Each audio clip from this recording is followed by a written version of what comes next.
son of God, share my mind, and you don't die.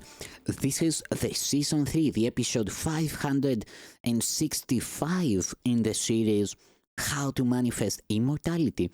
And the name of today's teaching is The Healed Relationship. The holy relationship is the expression of the holy instant in living in this world. Like everything about salvation, the holy instant is a practical device witnessed to by its results. The holy instant never fails. The experience of it is always felt, yet without expression, it is not remembered.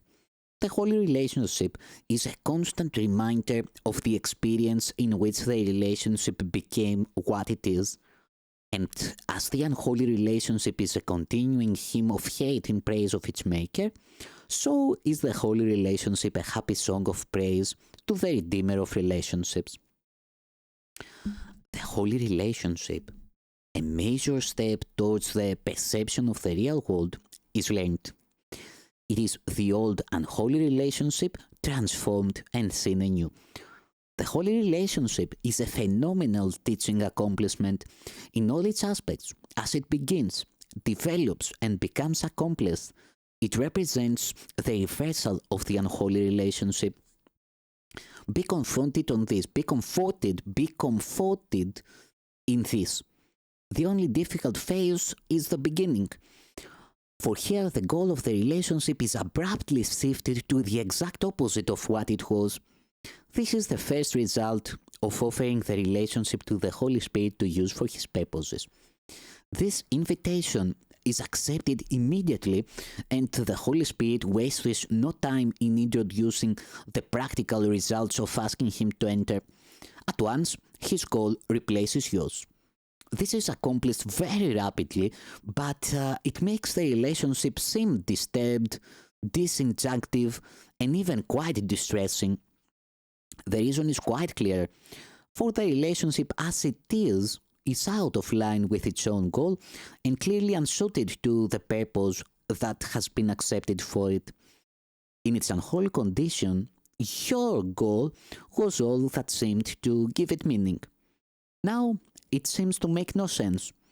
Many relationships have been broken off at this point and the pursuit of the old goal re-established in another relationship. For once the unholy relationship has accepted the goal of holiness, it can never again be what it was.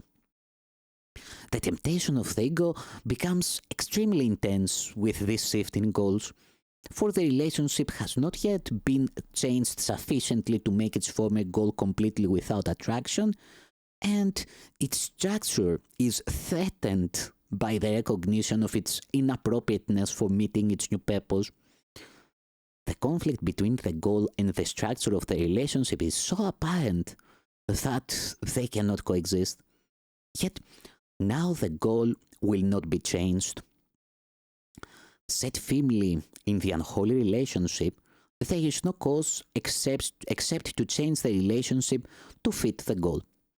Until this happy solution is seen and accepted as the only way out of the conflict, the relationship may seem to be severely strained.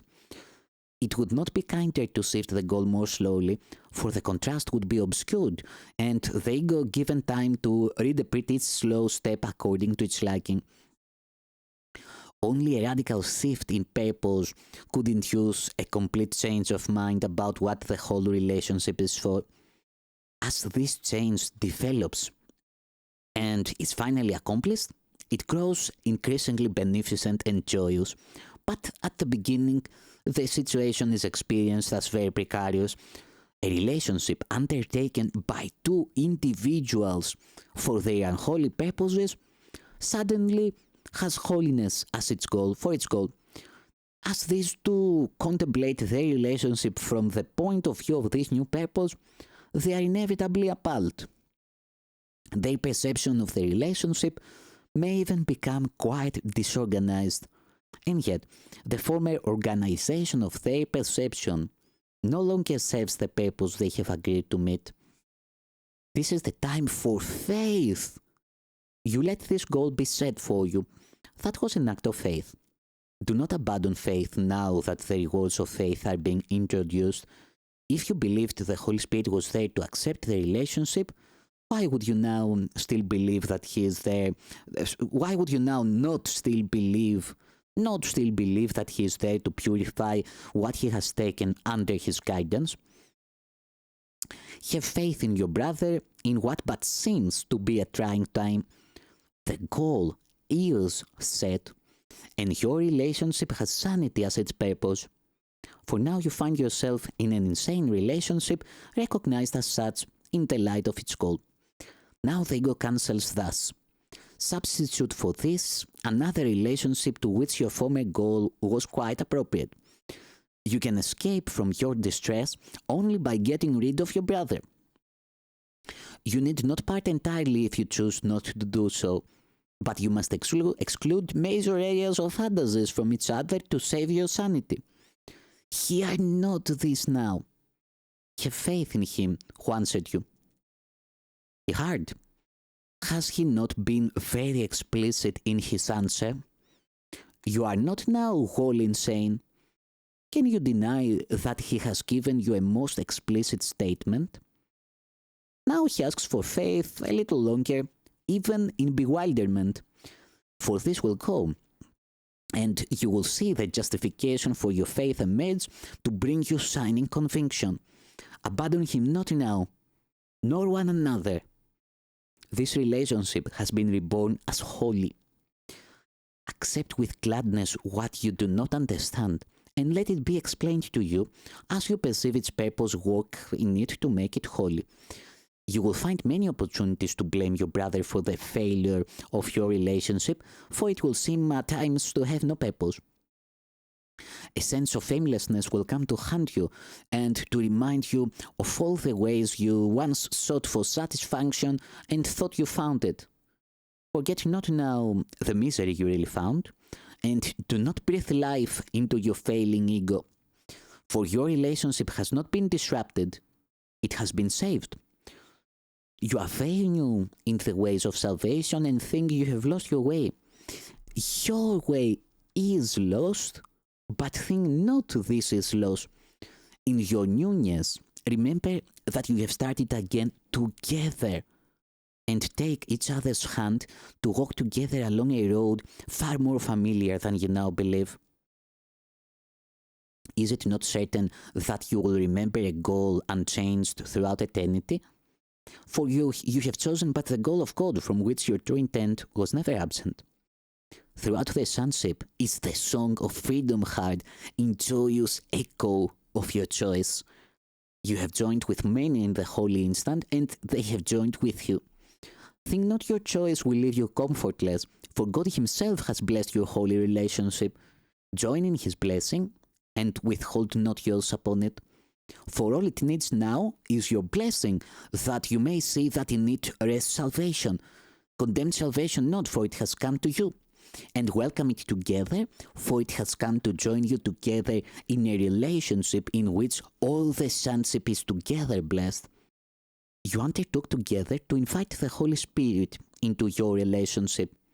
He could not have entered otherwise, although you may have made many mistakes since then. You have also made enormous efforts to help him do his work, and he has not been lacking in appreciation for all you have done for him, nor does he see the mistakes at all. Have you been similarly grateful to your brother? Have you consistently appreciated the good efforts and overlooked mistakes?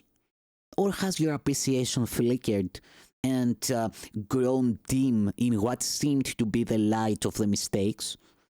Perhaps you are now entering upon a campaign to blame him for the discomfort of the situation in which you find yourself, and by this lack of thanks and gratitude, you make yourself unable to express the holy instant and thus lose sight of it. The experience of an instant, however compelling it may be, is easily forgotten if you allow time to close over it. It must be kept shining and gracious in your awareness of time, but not concealed within it. The instant remains, but where are you? To give thanks to one another, is to appreciate the holy instant and thus enable its results to be accepted and shared. To attack your brother is not to lose the instant, but to make it powerless in its effects. You have received the holy instant, but you may have established a condition in which you cannot use it. As a result, you do not realize that it is with you still. And by cutting yourself off from its expression, you have denied yourself its benefit. You reinforce this every time you attack your brother, for the attack must blind you to yourself. And it is impossible to deny yourself and to recognize what has been given and received by you. You and your brother stand together in the holy presence of truth itself. Here is the goal, together with you.